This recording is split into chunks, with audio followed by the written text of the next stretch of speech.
오늘도 이른 아침에서부터 오후 이 시간까지 거룩한 주님의 존전에 나와 예배자의 자리에 앉아 계시는 우리 사랑하는 성도님들을 진심으로 환영합니다.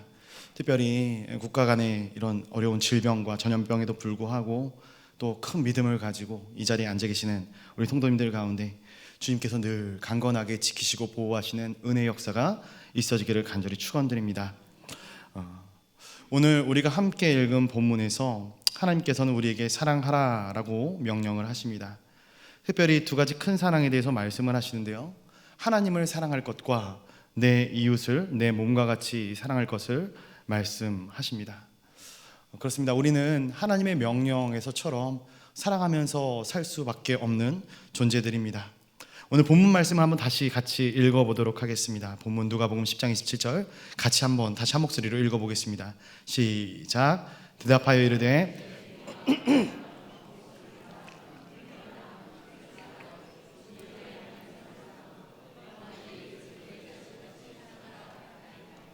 아멘. 오늘 본문을 가지고 첫 번째로 같이 나누고 싶은 것은 사랑하면은 두려움이 사라진다입니다. 사랑하면 두려움이 사라진다. 인간은 사랑을 받을 때 가장 행복함을 느낍니다. 그리고 자신이 살아있음을 느끼게 되는 것이죠.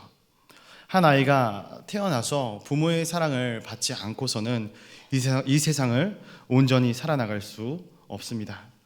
하루하루 부모님의 사랑을 먹고 마시며 그 아이가 자라가고 있는 것이죠. 그런데 아이가 자라면서 처음에는 아무에게나 잘 웃어주지만 계속해서 자라나는 가운데 어느샌가 웃는 시간이 줄어드는 것들을 보게 됩니다. 그 이유를 살펴보니까 세상이 마냥 이 아이를 웃게 두지 않기 때문이죠. 이 아이는 성장해 가면서 거절감이 무엇인가를 알게 됩니다. 상처를 겪고 눈물과 아픔을 겪게 되면서 사랑하고 살아가는 것이 쉽지 않구나라는 것을 깨닫게 되는 것이죠. 결국 작년에 이르러서는 이렇게 생각을 합니다. 과연 내가 사랑하며 사는 것이 내 성공과 내 지위에 도움이 되는가? 여러분, 우리가 사랑에 빠지면 어떻게 되나요? 누군가 사랑하게 되면은 눈을 감아도 그 사람이 아른거리죠. 심장도 쿵쾅쿵쾅거리고 마치 내가 아닌 것 같이 느껴지기도 합니다. 사랑이 심하게 빠질 경우에 일이 손에 잡히지도 않고 나의 모든 중심이 그 사람을 중심으로 돌아가는 것 같아 보이죠. 다들 사랑 안 해보셨나요? 별로 공감을 못 하시는 것 같은데, 사랑을 한 번도 안 해보신 분들처럼 저를 쳐다보시면 안 됩니다. 그러나 인간의 사랑은 유한합니다. 유효기간이 있다 하죠. 그래서 언젠가는 그 사랑도 식어버리고 말아요. 그 사랑이 식으면 어떻게 합니까? 허무해지는 것이죠. 내가 여태까지 무엇을 했나? 무엇을 위해 그토록 사랑하였나? 결국 절실하게 깨닫게 되는 것은 더 사랑하는 사람이 손해다라는 것이죠. 어렸을 때는 이 사랑이라는 단어만으로도 굉장히 설레고 행복합니다. 요즘 아이들 보면 연애를 엄청 많이 하더라고요. 그리고 연애를 하고 싶어 합니다. 그런데 나이가 들어가면 들어갈수록 사랑을 이성적으로 생각하게 되는 것이죠. 내가 사랑했을 때 얻는 유익함이 무엇인가, 또 손해들은 어떤 것이 있는가 바라보게 되는 것이죠. 그러다 보니 예전에는 이 3포 세대라는 단어가 나왔어요. 연애와 결혼과 출산을 포기한다. 누군가를 진심으로 사랑하는 것을 포기한다라는 것이죠. 더 최근에 나온 신조어들을 보면은 YOLO나 딩크 같은 단어들이 나오죠. YOLO, You only live once죠. 한 번뿐인 내 인생이다라는 거예요. 나는 내 인생을 즐기면서 살겠다라는 거예요. 나는 나를 너무나도 사랑하기 때문에 나 외에 다른 사람을 사랑하는 것을 포기하겠다라는 것이죠. 딩크 뭡니까? 더블 인컴 노 키즈라는 거죠. 사랑을 해서 결혼을 하지만 자녀를 낳지는 않겠다라는 거예요. 그냥 부부 사이에 알콩달콩 즐겁고 재미나게 살지 굳이 자녀를 낳아서 고생하고 싶지 않다라는 것이죠. 이 모든 단어들이 사랑의 결핍에서 나오는 것입니다. 사랑하기 때문에 모든 것을 감수하는 것이 아니라 사랑하기 때문에 포기한다라는 것이에요. 그런데 우리 인생의 전반적인 부분들에 이러한 사랑의 문제가 연결되어져 있어요. 신앙, 가정, 학업, 직장 생활, 이 모든 것들이 내가 정말로 사랑하는가에 달려있다라는 거예요. 내가 정말로 하나님을 사랑하는가? 내가 정말로 가족들을 사랑하는가? 내 직장을 사랑하는가? 사랑하면 남는 것이고 사랑하지 않으면 떠나게 되어지는 것입니다. 그렇기 때문에 사랑이 없으면 포기하게 되고 멈추게 되는 것이고요. 사랑하면 그 일이 결국 이루어지도록 만드는 것이고 계속되도록 만드는 것이죠. 그렇습니다. 우리의 신앙생활은 윤리적이나 논리적으로나 도덕적으로 생활하는 그런 부분이 아니에요. 그러나 너무나도 많은 사람들이 신앙생활을 하면서 도덕적인 부분들, 윤리적인 부분들을 강조하고 그렇게 해야만 하는 것처럼 인식이 되어져 버리고 마는 것이죠. 그래서 신앙생활을 하면은 내가 도덕적으로 올바른 삶을 살아야 하고 또 그것이 나에게 강박이 되어서 우리의 삶을 끊임없이 연단해야 하나님께 더 사랑받는 사람인 것처럼, 더 신앙이 좋은 사람인 것처럼 신앙생활을 하며 살아나간다라는 것이에요. 그러나 이 공식은 일정 부분 맞지 않다 봅니다. 정말로 열심히 교회 생활을 하는 것처럼 보이는 사람들 중에도 진정한 하나님의 사랑이 무엇인지를 모르는 사람들이 굉장히 많이 있어요. 그렇다 보니 내가 하나님보다 더 신경 써야 될 것이 등장을 하고 나타나게 되면은 그 순간 거침없이 하나님의 것들을 내려놓고 세상을 쫓아 나아가는 것이죠. 만약에 우리에게 고3 자녀가 있다 생각해 봅시다. 이런 것이죠. 수능 전주에 예배 전에 나와 주님께 예배 드리는 것을 이 고3 자녀에게 추천하시겠습니까? 아니면은 학원에서 한자라도 더 공부해라, 컨디션을 관리해라, 내일 당일이 수능인데 수능 만치면 안 되지 않겠느냐? 어떤 부분을 더 우리가 강조하시겠습니까?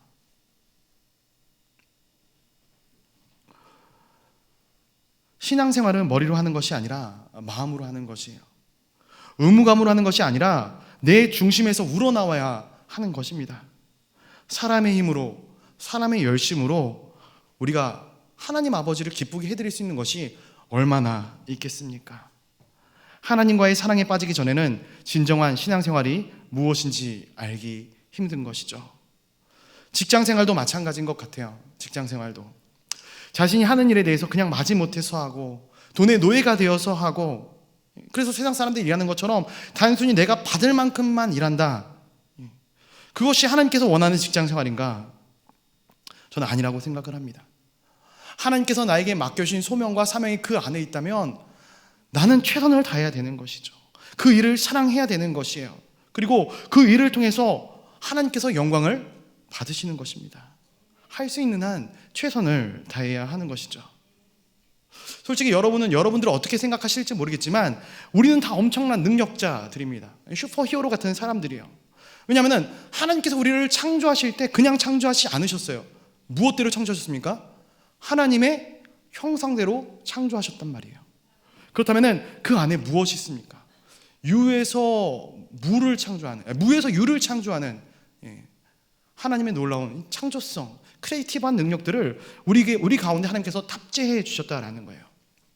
그런데 많은 사람들은 내 인생의 모습에 한계를 두고 하나님의 능력과 하나님의 힘을 의지하지 못할 때가 많다라는 거예요. 그래서 어떻게 이야기라고 결론을 내어버립니까? 주변 환경이 어떠하기 때문에 내 인생은 여기까지야. 나는 이 정도의 능력밖에 안 되기 때문에 내 한계가 여기까지야.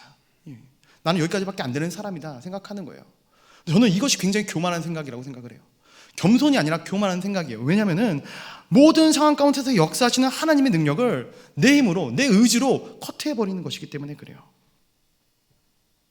그러나 하나님의 손에 이끌린 사람은 그 능력과 그 힘이 무한함을 기억하시기를 간절히 소원합니다. 그래서 크리스천으로서 가장 중요한 것은 하나님의 사랑을 내가 먼저 경험하는 것, 하나님의 은혜를 내가 충만히 누리고 살아가는 것이 가장 중요합니다. 그래서 우리 인생은 환경의 문제가 아니라 사랑하며 살고 있는가, 그것이 문제예요. 우리가 속해 있는 공동체, 그리고 그 안에 있는 사람들과의 관계 가운데 정말로 사랑하며 살고 있는가. 사랑하면 두려울 것이 없습니다. 요한일서 4장 18절 말씀 이렇게 기록이 되어 있어요. 사랑 안에 두려움이 없고 온전한 사랑이 두려움을 내쫓나니 두려움에는 형별이 있음이라. 두려워하는 자는 사랑 안에서 온전히 이루지 못하였느니라. 사랑하는 성도 여러분, 사랑하면 두려움이 사라진다라는 것을 기억하시기를 바라요. 우리 가운데 진정한 사랑을 품는 동강의 모든 교우들 되기를 간절히 축원드립니다. 두 번째로 나누고 싶은 것은 사랑하면 헌신한다라는 것이에요. 사랑하면 헌신한다. 사랑하면 헌신이 끊임없이 나오게 되는 것이죠. 주일학교 교사로, 성가대로 여러 가지 일들로 봉사하시는 분들이 많아요. 근데 중간에 지치는 사람들과 지치지 않는 사람들의 차이점은 무엇인가? 사랑으로 그 일을 하고 있는가? 아니면 내 힘으로 그 일을 하고 있는가? 왜냐하면 헌신한다고 해서 사랑이 샘솟지는 않기 때문에 그래요. 사랑하며 살아도 헌신하기 쉽지 않은데 내가 그냥 의무감으로, 책임감으로 산다고 해서 사랑이 솟아나고 어떤 능력이 솟아나는 것이 아니다라는 것이에요. 하나님을 한번 생각해 보십시오. 하나님이 책임감으로 내가 만들어 놓은 인간들이기 때문에 그 책임감을 가지고 아들을 내어 놓았을까요? 예수님께서 아버지의 명령에 순종하기 위해서 그냥 아버지의 명령에 이기지 못하여 십자가를 지셨을까요? 하나님의 말씀도 말씀이지만 하나님이 우리를 사랑하지 않으셨다면, 예수 그리스도께서 우리를 사랑하지 않으셨다면 그리스도께서 이 땅에 오실 이유가 없는 거예요. 그 십자가를 지실 이유가 전혀 없는 것이죠. 안타까운 것은 많은 사람들이 이러한 의무감과 책임감으로 신앙생활을 하고 있는 것을 보는 거예요. 결혼생활도 마찬가지죠. 만약 사랑이 없이 의무감과 책임감으로 결혼생활을 유지하고 있다면 그것만큼 불행한 것이 또 없을 것입니다. 부부가 윤리의식이 굉장히 강한 것이죠. 근데 이러한 사람들은 사랑의 능력이 무엇인지 모르는 사람들이에요. 무언가를 꽉 채울 줄은 알지만 차고 넘치는 것이 무엇인지를 모르는 사람들입니다. 근데 사랑은요, 차고 넘치는 것이에요. 기브 앤 테이크가 아니에요. 내가 여기까지 해줬으니까 너는 여기까지 해주기를 바란다. 이거는 사랑이 아닙니다. 누구 하나가 사랑을 베풀고 품어주면은 상대방의 부족한 부분까지 차고 넘쳐가는 것이 사랑입니다. 그래서 찬양 복음성가에도 있지 않습니까? 사랑은 참으로, 저만 아는 찬양인가요? 버리는 것, 버리는 것, 버리는 것. 사랑은 참으로 버리는 것, 더 가지지 않는 것. 이상하다, 동전 한 입. 움켜잡으면 없어지고, 쓰고 빌려주면 두 개가 돼 땅 위에 가득하네. 이게 사랑입니다. 사랑하는 동강교회 성도님들, 우리 가운데 은혜가 차고 넘치게 채워주시는 하나님의 사랑을 날마다 경험하시기를 간절히 소원합니다. 그리고 그 사랑을 나만 경험하는 것이 아니라 우리에 있는 이웃들에게 나눠줄 수 있는 그런 하나님의 거룩한 백성들이 되기를 간절히 소원합니다.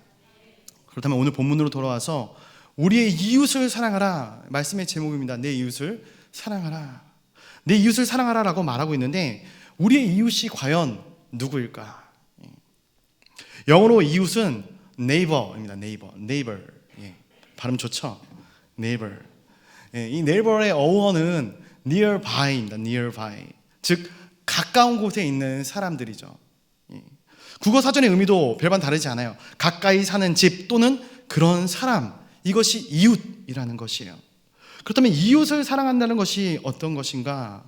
우리와 가까이 있는 사람들을 사랑한다라는 것이에요. 내 가족, 내 옆집, 내 윗집 사람, 교회 공동체 안에서의 구역원들, 전도회 회원들, 이들을 사랑하는 것이 가장 1차적으로 내 이웃을 사랑하는 것이에요. 그렇다면 과연 나는 내 이웃을 사랑하고 있는가? 굉장히 부끄러운 얘기를 하나 해드리려고 합니다. 오늘 원래 제 설교는요, 지난주에 제가 설교를 했었어야 되는 설교입니다. 그죠? 네. 설날 연휴 관계로 한 주 밀렸어요.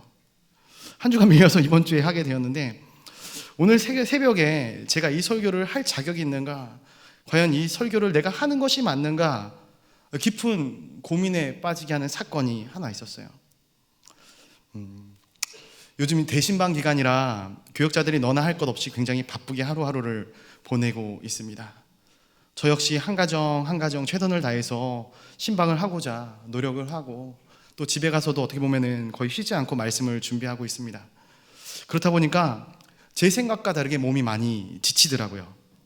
어제 저녁에도 이제 너무나도 즐겁고 행복하게 은혜 가운데 대신방을 마쳤어요. 그리고 가정에 돌아왔죠. 집에 들어가니까 한 9시 정도 되더라고요. 그래서 스스로 계획을 짰습니다.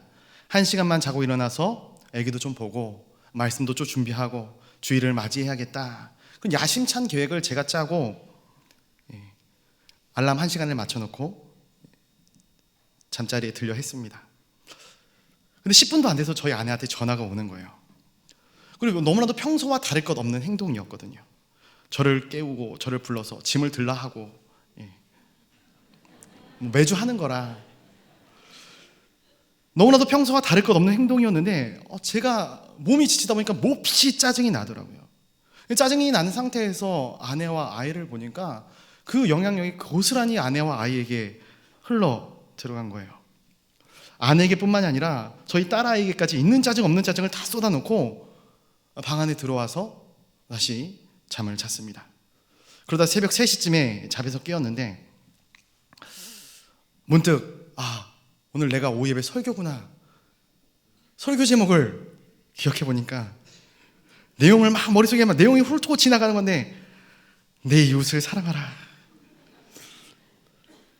정말이지 오늘 새벽 3시에는 제가 지금 이렇게 이 단에 서 있지만 이 단에 서는 것이 부끄럽더라고요.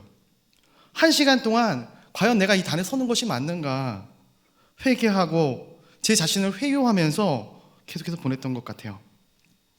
어떻게 이것을 헤쳐나가야 할까? 아내에게 먼저 사과를 해야겠다는 결론에 이르게 됐는데 또 마침 오늘 일부 예배 때 목사님께서 설교하시는 그 설교의 내용들이 제 마음을 치더라고요. 그래서 일부 예배 후에 장문의 변명 반, 사과 반의 문자를 그래도 진심을 가득 담아서 아내에게 보냈습니다. 지금도 제가 용서 받았는지는 잘 모르겠습니다. 완전 삐졌어 이렇게 왔거든요. 혹시라도 저희 아내를 보시는 분은 이준 목사님 잘 봐달라고 이야기해 주시기를 바랍니다. 우리가 TV를 통해서 불쌍한 사람들을 봅니다. 아프리카에서 질병으로 인해 굶주림으로 인하여서 고통받고 있는 사람들을 보면은 괜시리 마음이 아프죠. 눈물도 나고 막 짠해집니다. 그들을 위해서 기도하기도 하고 그들을 도와줘야겠다 생각을 해요. 그런데 만약 우리가 한 발짝 더 나아가서 그들과 함께 그 현장에서 그들을 이웃으로 두고 우리의 삶을 살게 된다면 어떨까요? 잠깐 체험하는 것 말고 그들과 함께 살아가야 한다면 기아에 허덕이고 고통받는 것 그것보다 내 자신이 악취와 병균으로부터 자유롭지 못한 상태에 놓인 것을 더 걱정하지 않겠습니까? 그런데 그 모든 걱정을 뒤로하고 악취가 나고 온몸에 상처투성이인 그래서 그 상처마다 고름이 나고 있는 그 아이를 사랑으로 감싸 안아줄 수 있겠냐는 것이에요. 한번 우리 자신을 돌아보기를 바라요. 멀리서 바라보면은 사랑의 마음을 얼마든지 품을 수 있어요. 근데 가까이 가서 바라보면은 그 마음을 유지하기 힘든 것이죠.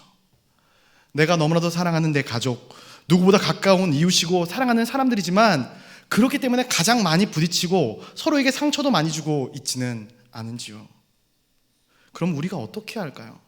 어떻게 해야 할까요? 끊임없이 헌신해야 되는 것이죠.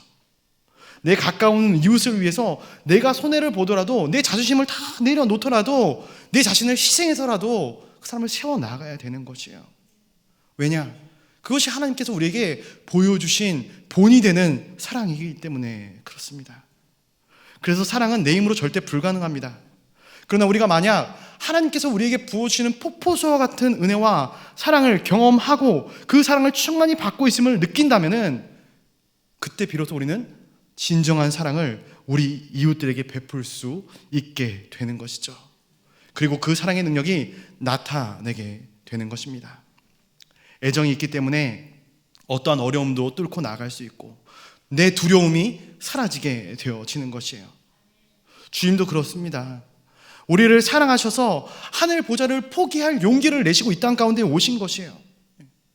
우리가 예수님만큼은 아니더라도 그 사랑을 우리가 기억한다면 내 곁에 가장 가까이 있는 사람, 우리의 가족, 교우들, 내 이웃들, 이들을 사랑하지 못할 이유가 어디에 있겠습니까?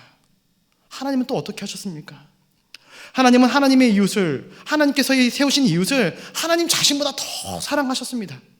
그래서 자신의 하나뿐인 아들, 독생자 예수님을 우리에게 보내주신 것이죠. 온 우주를 창조하신 창조주께서 자기 자신보다 우리 이 연약한 인간들을 더 사랑하신 것을 예수 그리스도를 통하여 증거하고 증명해 보이신 것입니다. 한 가지만 더 살펴보면은 오늘 우리가 읽은 본문 뒤이어 율법학자가 자신을 옳게 보이려고 이러한 질문을 해요. 누가복음 10장 29절 제가 한번 읽어드릴게요. 그 사람이 자기를 옳게 보이려고 예수께 여짜오되 그러면 내 이웃이 누구이니까? 누가 내 이웃입니까? 내 이웃에 해당하는 사람들은 적어도 이러한 조건들은 돼야 된다 생각하고 이야기하는 것이겠죠. 우리가 그렇지 않습니까? 친구가 될 만한 사람, 내 이웃이 될 만한 사람, 저 사람은 딸려서 안 돼, 저 사람은 부족해서 안 돼, 저 사람은 결핍에 패해서 안 돼, 저 사람은 나랑 성격이 맞아서 안 맞아서 안 돼, 그렇게 이웃을 기정하고 다니지는 않으십니까? 아니면 내 곁에 있는 모두가 우리의 이웃이 될 수 있다 생각하십니까? 그리고 먼저 손을 내미십니까? 여러분, 하나님께서는 하나님이 원하시는 사람은 누군가 내게 다가오기를 기다리고 있는 사람이 아니라 내가 먼저 하나님의 사랑으로 다가가는 사람들을 하나님께서 원하시고 계셔요. 내 안에 그리스도의 사랑이 가득 차 있기 때문에 누구를 만나도 내 안에 부어져 있는 그 예수 그리스도의 사랑을 나눌 수 있는 그러한 사람을 하나님께서 원하시고 계신다라는 거예요. 원어업계는 저와 여러분이 하나님께서 원하시는 바로 그 사람이 되기를 간절히 소원합니다. 말씀을 맺고자 합니다. 사랑하는 성도 여러분, 여러분들은 이웃을 사랑하고 계십니까? 2020년 동강교회 표어가 무엇입니까? 우리가 서로 사랑하자. 표로만 새겨놓아서는 안 될 것입니다. 진실로 온 마음을 다하여 서로 사랑하시길 바라요. 베드로전서 4장 8절에서 베드로 사도가 성도들에게 이렇게 권면합니다. 무엇보다도 뜨겁게 서로 사랑할지니 사랑은 허다한 죄를 덮느니라. 아멘. 좋든 싫든 하나님께서 만나게 하시고 보게 하시는 모든 이들이 우리의 이웃입니다. 그들을 뜨겁게 사랑하는 우리 성도님들이 되기를 간절히 소원합니다. 사랑하면 두려움이 없어집니다. 사랑하면 헌신합니다. 사랑은 허다한 죄를 덮는다 합니다. 2020년 예수 그리스도처럼 서로 사랑하는 우리 사랑하는 동강의 모든 성도님들의 한 해 되시기를 주님의 이름으로 간절히 축원드립니다.